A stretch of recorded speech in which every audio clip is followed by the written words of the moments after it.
طرف پلٹنا یہ اس کا فطرت کی طرف پلٹنے کے برابر ہوتا ہے. آج کے ٹائم میں تو ہم اس کو بہت اچھی طرح سمجھ سکتے ہیں. اس وقت پورا میڈیا، پوری پروڈکٹ مینجمنٹ، پوری ایڈورٹیزمنٹ کمپنیز، یوتھ ان کا بیسٹ کسٹمر ہے. یوتھ ان کا بیسٹ کسٹمر ہے. کوک سے لے کر کسی بڑے سے بڑے موبائل پر آپ چلی جائیے، سب کا مین کسٹمر یوتھ ہے. ان کو شہوات میں اور ان کو ڈیزائرز میں انوالو کر دو. ان کو ہر وقت ان کے سامنے کوئی نہ کوئی نئی چیز تھرو کرتے رہو تاکہ ان کا ذہن جو ہے وہ دنیا کے اندر بزی رہے. یعنی دنیا آپ کو اپنی طرف کھینچتی ہے. تو چوتھا ایک مین وجہ اسکالرز بتاتے ہیں کہ جوانی میں اللہ کی طرف آنا اہم کیوں ہے، اس لیے کہ یہ وہ ٹائم ہوتا ہے جب دنیا آپ کو اپنی طرف کھینچ رہی ہوتی ہے اور آپ اس دنیا کی ٹسل کے اندر اللہ کی طرف جانے کی کوشش کر رہے ہوتے ہیں. تو اس چیز کی خیال رکھیے گا. ان 4 اینگلز کو اپنے سامنے رکھیے گا کہ میں نے اپنی جوانی کے ٹائم کو ضائع نہیں کرنا. 3 اینگل میں آپ کے سامنے رکھوں گی جو کہ مسکنسیپشنز ہمارے ہاں ہیں اباؤٹ یوتھ. ایک، خود نوجوان کیا سمجھتا ہے. خود نوجوان کا ایک مسکنسیپشن اور بہت بڑا مسکنسیپشن، آئی ایم جسٹ 17. امی آپ مجھ سے کیوں اتنی چیزیں ایکسپیکٹ کرتی ہیں؟ میں آپ کی طرح تھوڑی عبادت کر سکتی ہوں. I am just 16. I am just 18. آپ مجھ سے کیوں اتنے بڑے بڑے کام ایکسپیکٹ کرتے ہیں؟ سب بچے جن کو ہنسی آ رہی ہے لگتا ہے ان کی اماں یہی جملہ بولتی ہیں. اچھا، جتنی بچیاں بیٹھی ہیں یہاں پہ، یہاں سے لے کے وہاں تک ماشاءاللہ، آپ کو مصروف رہنا اچھا لگتا ہے اماں کے ساتھ؟ مصروف فرینڈز والا نہیں. ابھی اگر امائیں سب کی یہاں پر کہہ دیں کہ آج عید سب بچیاں اپنی فرینڈز کے گھر منائیں گی، سب خوش ہو جائیں گے؟ کچھ ایسے بھی ہیں کہہ رہی ہیں نہیں، کچھ کہیں گے ہاں ہاں ہاں ہاں کوئی لاٹری نکل آئی ہماری. اس عمر میں یوتھ کو فری ٹائم گزارنا اچھا لگتا ہے. اور فری ٹائم بھی کیسا؟ بس میں ہوں اور میری خواہشات ہیں، بس میں اپنی مرضی سے اپنا وقت گزاروں، یہ اچھا لگتا ہے. اور جب یہ اچھا لگتا ہے، یہ اپنے نفس کو سیٹسفائی کرتا ہے، تو پھر جب ماں یا باپ کچھ کہتے ہیں کہ کوئی پروڈکٹیو کام کرو، کوئی کنسٹرکٹیو کام کرو، تو ہمارا مائنڈ سیٹ کیا ہوتا ہے؟ I am just 17. آپ مجھ پر اتنی رسپانسبلٹیز کیوں ڈال رہی ہیں؟ آپ مجھ سے اتنا ایکسپیکٹیشن کیوں کر رہی ہیں؟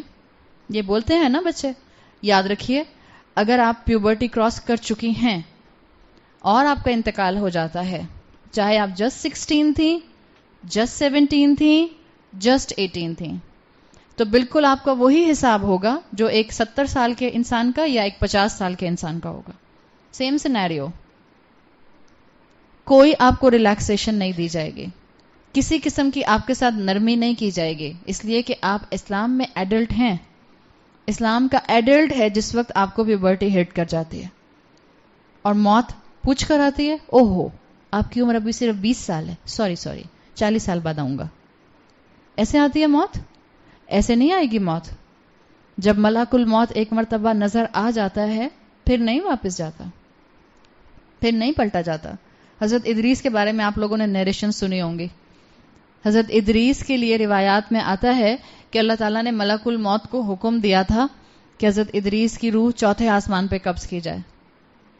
تو ملک الموت حیران ہو گئے کہ مرنے سے پہلے 4تھے آسمان پہ کیسے پہنچ سکتا ہے.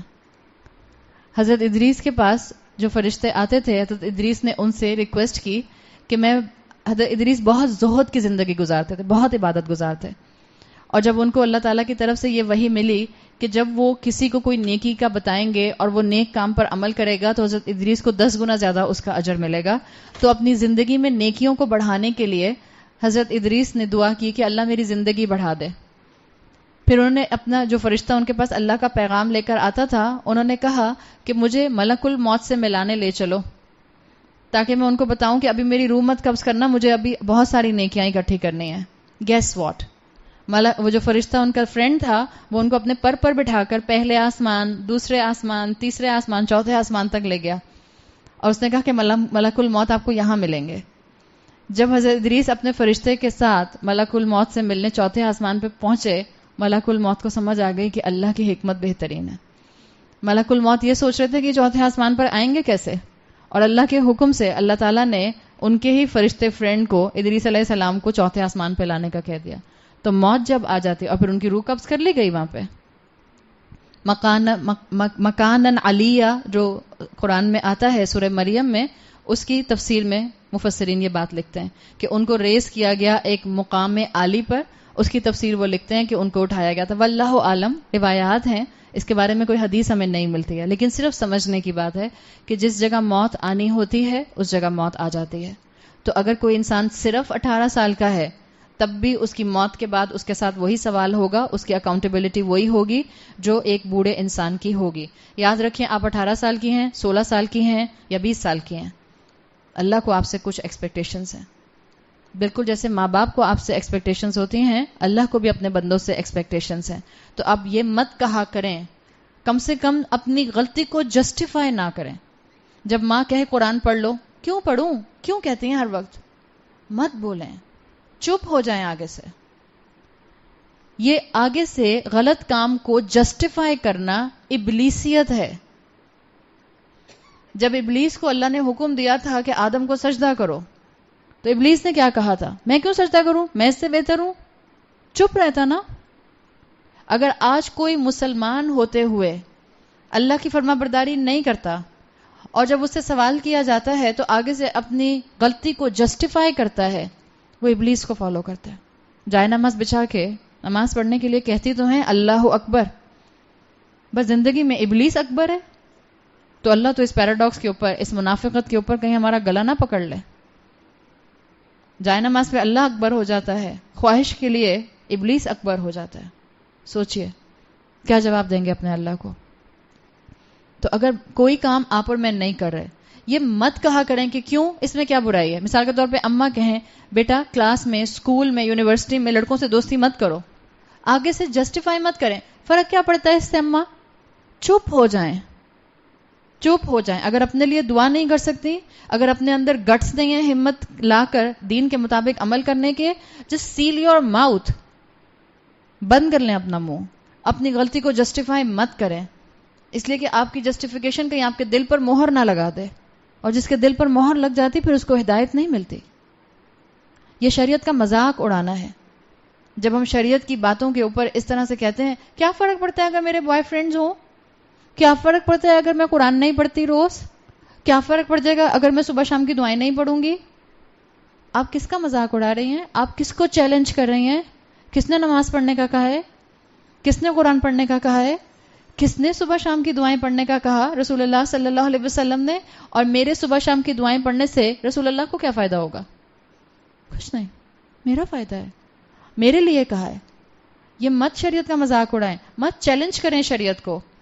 جو شریعت کو چیلنج کریں، جو شریعت کا مذاق اڑائیں، اللہ ان کے دلوں پر مہر لگا دیتا ہے. اللہ جاہل کو ہدایت دے سکتا ہے، اللہ کافر کو ہدایت دے سکتا ہے. اللہ شریعت کو چیلنج کرنے والے، مذاق اڑانے والے کو ہدایت نہیں دیتا، دل پر مہر لگ جاتی ہے. چپ ہو جایا کریں آگے سے. آپ کو میری نصیحت ہے، بالکل چپ ہو جائیں. اور یہ مت سوچا کریں کہ ابھی میں صرف 18 یا 17 سال کی ہوں. دوسرا مس کانسیپٹ، نوجوان بچے سمجھتے ہیں کہ دین پر عمل بوڑھے لوگ کرتے ہیں. ہنسی کچھ بتا رہی ہے. اچھا، اور ہم بڑوں نے بھی اپنے بچوں کے دماغوں میں یہ بات ڈالی ہے. اگر کوئی بچی یا کوئی بچہ 15 سال 16 سال کا اور بہت سمجھداری کی باتیں کرے تو گھر کی بڑی عورتیں کیا کہتی ہیں؟ اللہ کیسی بوڑھی روحوں والی باتیں کر رہا ہے. واٹ ڈز اٹ مین بوڑھی روحوں والی باتیں کر رہا ہے؟ آپ کہیں ماشاءاللہ کتنی سمجھداری کی بات کر رہا ہے. ایک گھر میں بہن بھائیوں میں کوئی سمجھدار ہوتا ہے، باقی سارے بہن بھائی اس کے پیچھے پڑے رہتے ہیں. چلو جی بوڑھی روح آ گئی، لیکچر ٹائم سٹارٹ، درس شروع ہو گیا. یہ نہ کریں. اگر آپ کسی کو ایسے کرتی ہیں تو مت کیجیے. اور اگر آپ اپنے بارے میں یہ سوچتی ہیں کہ دین پر عمل تو بوڑھے ہو کر کرنا ہوتا ہے، بڑھاپے میں کرنا ہوتا ہے، تو یہ بالکل غلط چیز ہے. آپ دین کے بارے میں اتنی میں نے آپ کو ڈیٹیل بتا دی. اسلام کی تاریخ، اسلامک ٹریڈیشن اٹھا کر دیکھیں. پڑھانے والے نوجوان ہوتے تھے، پڑھنے والے نوجوان ہوتے تھے، بہترین عبادت گزار نوجوان تھے، سوسائٹی سروس کرنے والے نوجوان تھے، بہترین صدقہ کرنے والے نوجوان تھے، جہاد اور قتال میں حصہ لینے والے نوجوان تھے. آپ کو میں نے کئی مثالیں پچھلی کلاسز میں بتا دی ہیں. آپ کو اسلام کے اندر ہمیشہ لیڈنگ پوزیشن پر یوتھ نظر آتی ہے، تو آپ کیوں نہیں آ سکتے ہیں؟ آپ سب آ سکتے ہیں. تیسرا مسکنسیپشن پیرنٹس کے پوائنٹ آف ویو سے یا معاشرے کے پوائنٹ آف ویو سے، اور اس کو ختم کرنے کی ضرورت ہے.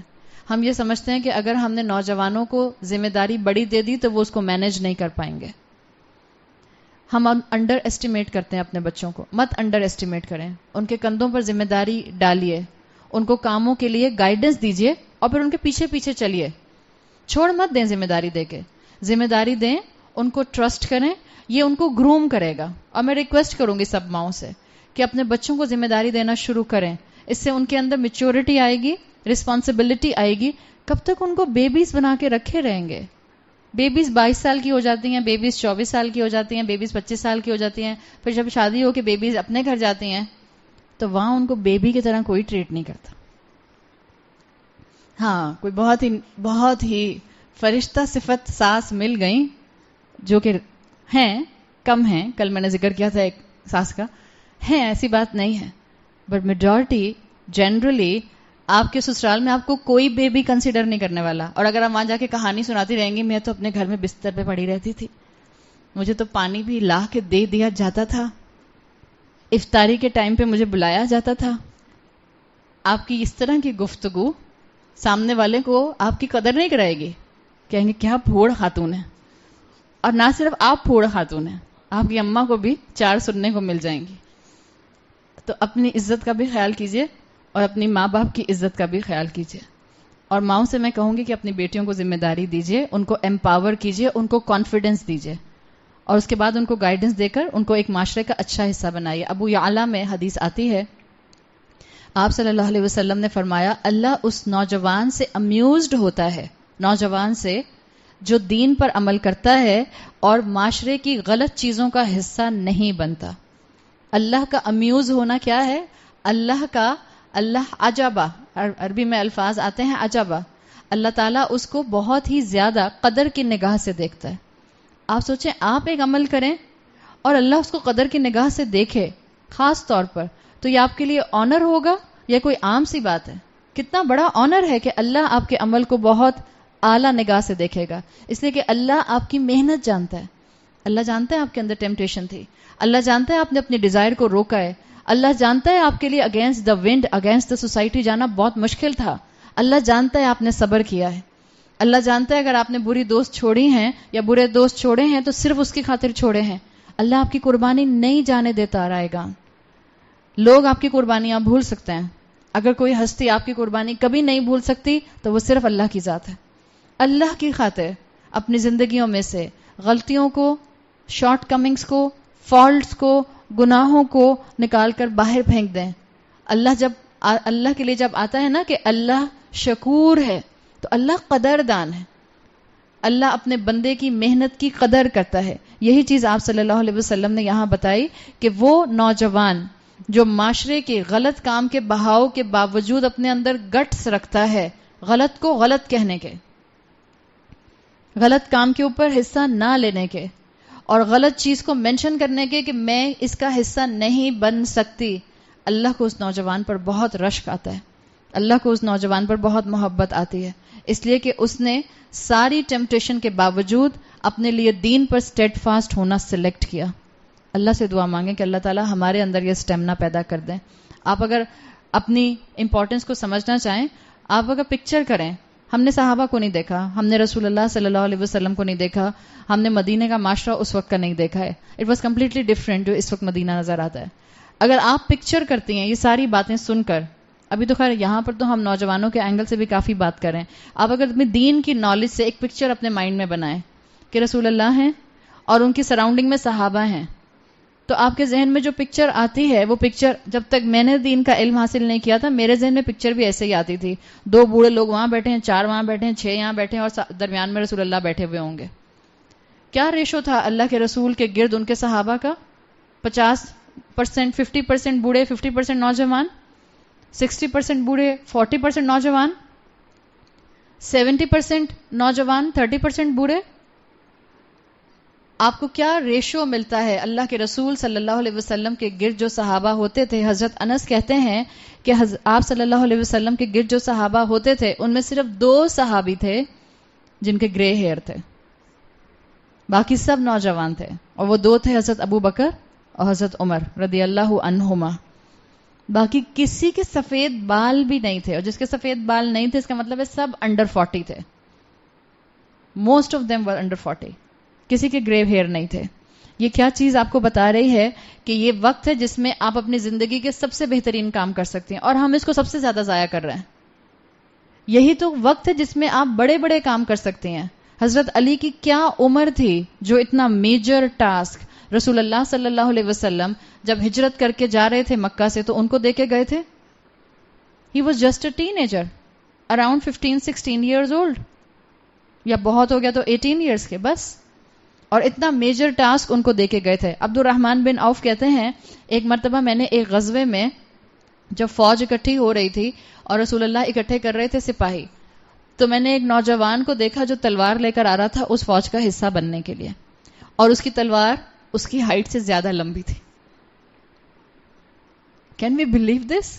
کیا عمر ہوگی اس بچے کی؟ شاید 5-6 سال، اور وہ ہاتھ میں تلوار لے کر آ رہا ہے کہ I will be part of Muslim army. یہ جذبہ تھا، یہ شوق تھا، یہ چیز آپ کو نظر آتی ہے. Abdullah ibn Masud he was a teenager under 20. آپ صلی اللہ علیہ وسلم نے جن 4 صحابہ کے نام بتائے کہ اگر تم نے قرآن سیکھنا ہے تو ان سے سیکھو، Abdullah ibn Masud was one of them. Hardly 18 سال یا 19 سال کے تھے. معاذ ابن جبل صحابہ کے اسکالر تھے، اور معاذ ابن جبل کے لیے حضرت عمر کہا کرتے تھے کہ میں نے رسول اللہ صلی اللہ علیہ وسلم سے سنا ہے کہ قیامت کے دن معاذ تمام اسلامک امت کے اسکالرز کے ہیڈ بن کر ان کے آگے چل رہے ہوں گے. اور 18 سال کے تھے جب اسلام لے کر آئے، 32 سال کے تھے جب انتقال ہو گیا. اور معاذ ابن جبل کی جب شہادت ہوئی، جب موت ہوئی، تو اللہ کا عرش ہل گیا تھا. اتنے زیادہ آپ صلی اللہ علیہ وسلم کہتے تھے امت کا حلال اور حرام اس کی انڈرسٹینڈنگ بیسٹ معاذ ابن جبل کو ہے. یہ کیا تھا؟ یہ ان کی اسپرچویلٹی تھی، اللہ کا خوف تھا، دین سے محبت تھی، جنہوں نے ان کو یہ مقام دیا. اسامہ بن زید کا نام آپ نے سنا ہے. اسامہ بن زید نے اگینسٹ رومنز اس آرمی کو لیڈ کیا جبکہ وہ صرف 20 سال کے تھے، اور جس آرمی میں حضرت ابو بکر اور حضرت عمر موجود تھے. آپ صلی اللہ علیہ وسلم نے ان کو ٹرسٹ کیا نا. ابھی میں نے آپ کو بات کی تھی کہ ہم بڑوں کو ضرورت ہے اپنے اولادوں کو ٹرسٹ کرنے کی اور ان کو ذمہ داری دینے کی. رسول اللہ صلی اللہ علیہ وسلم نے 20 سال کے نوجوان کو اتنی بڑی آرمی سے لڑنے کے لیے لیڈرشپ پوزیشن دی تھی، اسامہ بن زید کو.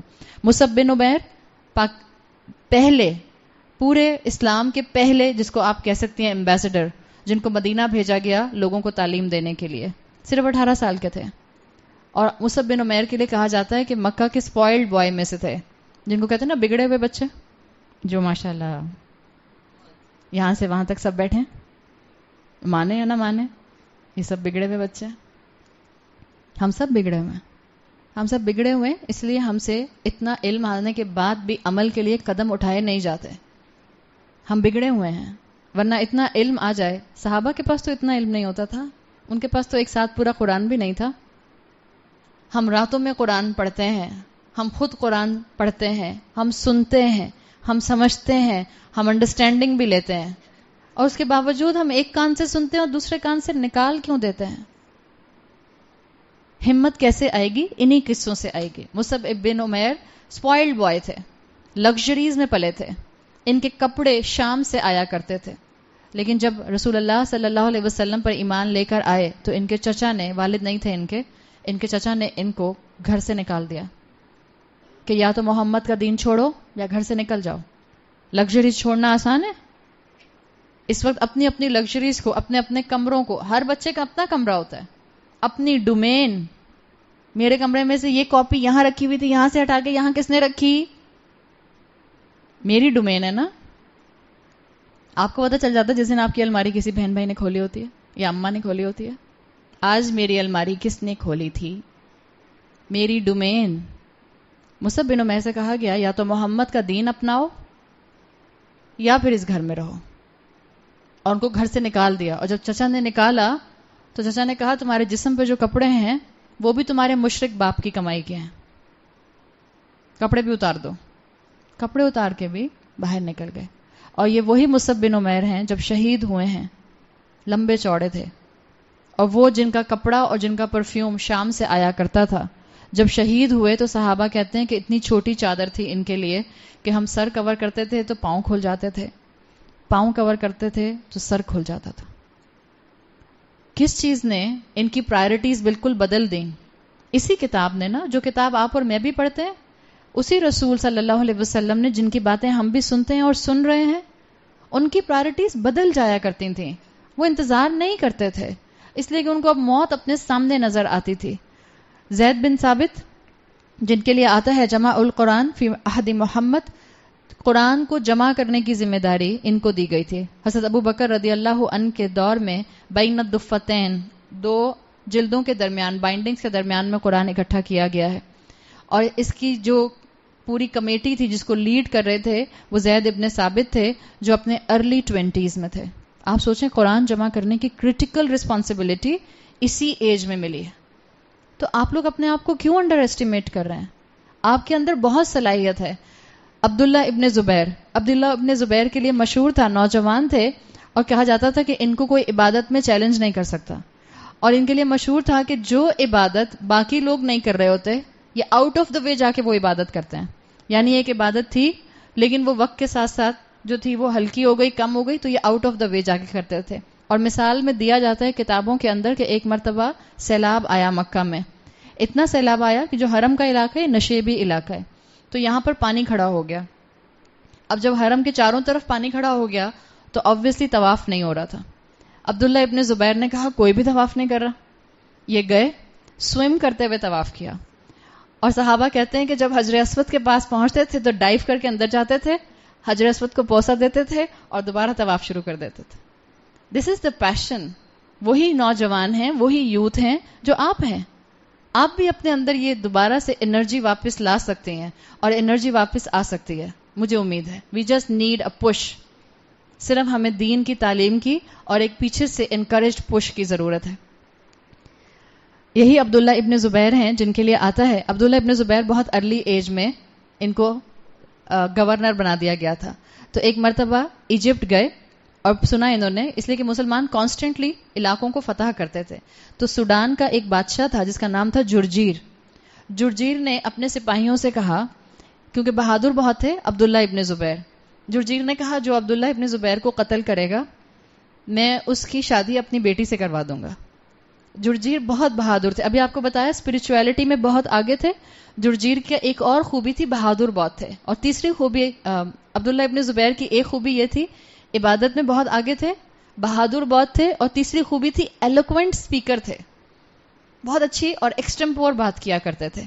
تو جب سوڈان کے بادشاہ کی بات ان تک پہنچی جرجیر کی کہ اس نے کہا جو عبداللہ بن زبیر کو قتل کرے گا میں اپنی بیٹی کی شادی اس سے کر دوں گا، تو فوراً عبداللہ بن زبیر نے اپنے ساتھیوں سے کہا کہ یہ پیغام جرجیر تک پہنچا دو کہ جو جرجیر کو مرڈر کرے گا میں اس کی سلطنت بھی اس کو دے دوں گا اور بیٹی کی شادی بھی اس سے کروا دوں گا. مسلمان بہادر ہوتے تھے، یہ نہیں کہ ڈر کے اوہو اب ہم پہ حملہ ہو جائے گا، اچھا it's better to shut our mouths, چپ کر کے بیٹھ جانا چاہیے.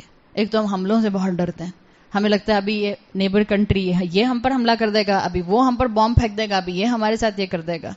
جو اللہ کی حفاظت میں ہوتے ہیں وہ اللہ کی حفاظت میں ہوتے ہیں. جو ہونا ہوگا وہ ہو کے رہے گا، اس کو آپ ٹال نہیں سکتے ہیں.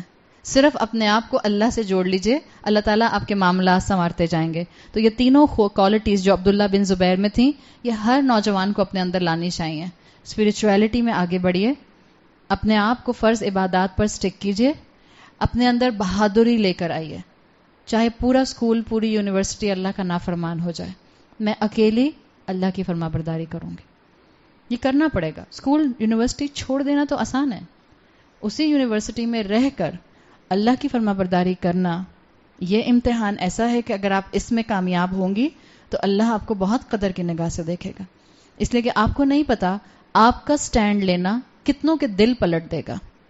تو انہی سکولز، انہی یونیورسٹیز، انہی فرینڈز کے ساتھ رہ کر اگر آپ دین پر عمل کرتی ہیں تو یاد رکھیے گا آپ کے لیے انعام بہت بڑا ہے.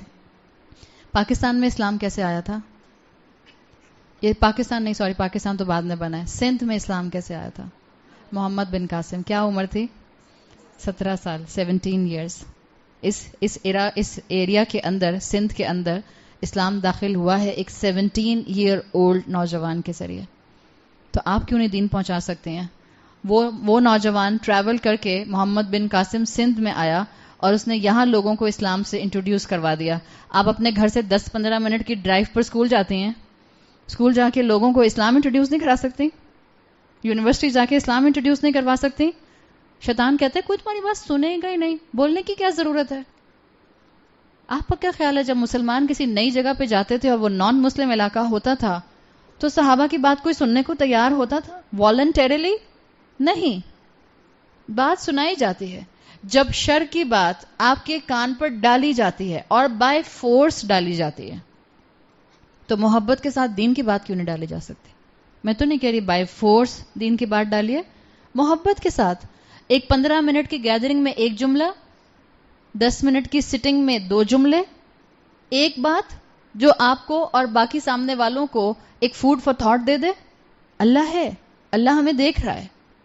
یہ صرف آپ کا انکلینیشن مینشن کرے گی کہ آپ کے لیے اللہ کی اور اللہ کے دیے ہوئے دین کی ویلیو کتنی ہے.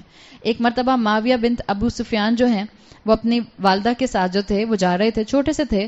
ایک پوئٹ راستے میں تھا، شاعر، اس نے دیکھا حضرت معاویہ کو تو ان کی والدہ سے کہا کہ اس بچے کی تربیت اچھی کرنا، مجھے لگتا ہے یہ بچہ پورے عرب کو لیڈ کرے گا، رول کرے گا.